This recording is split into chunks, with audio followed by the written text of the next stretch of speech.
Hello mga Jai! Hello mga guys, mga amiga, mag-color ta karon at doran mag-blonde. Magsuot sa taglabs mga Jai around dili ma-dirty atong kamot at chiche, boretche, bitaw. So, amo ni akong koloran si Inday Marilyn. Magsugod na ta. Guys, halo-haloon nato para mo-color siya.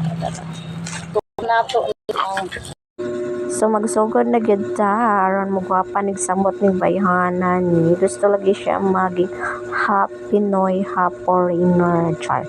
Bitaw mga amiga, ang color din is may pagka-blonde.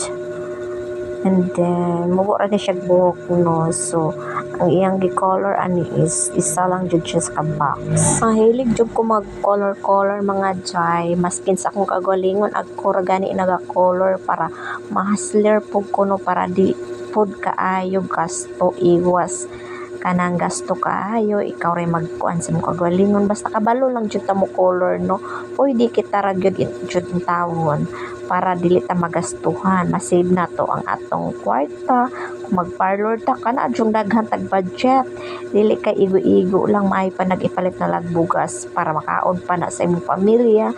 So, mo ni nagpa-color gini sa kuha kay kabalo-balo man jud ko mo color. So, ako jud siyang pikoloran no kay may na lang napog ko hilingaw and then di po kay ko busy gusto ko maka palihok-lihok po na akong lawas panagsa and then gipaspasan na gyud ako ni mga Jai mga amiga no kay para mahuman na gyud ni siya para makita na gyud niya yang mosamot nga pagkagwapa mahimo siyang happy Pinoy half foreigner char.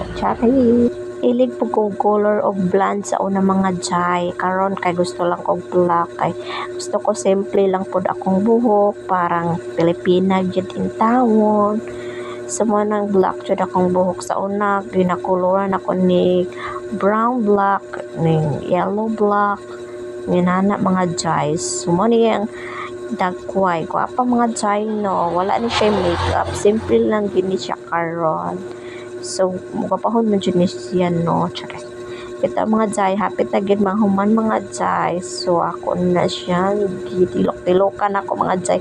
Kay sayang mga Jai ang gasto. So, makita na dyan nimo ang effect mga Jai. Inani ni siya mga Jai. Mga yellow blonde ni siya mga Jai. So, nagdali-dali jud dari mga Jai. Kay napakoy buhaton mga Jai. Maghimo pa ko og mga maayuhon charot. So nahuman na gyud mga Jai. Nagkampat diri mga datos ang trapuhan mga Jai.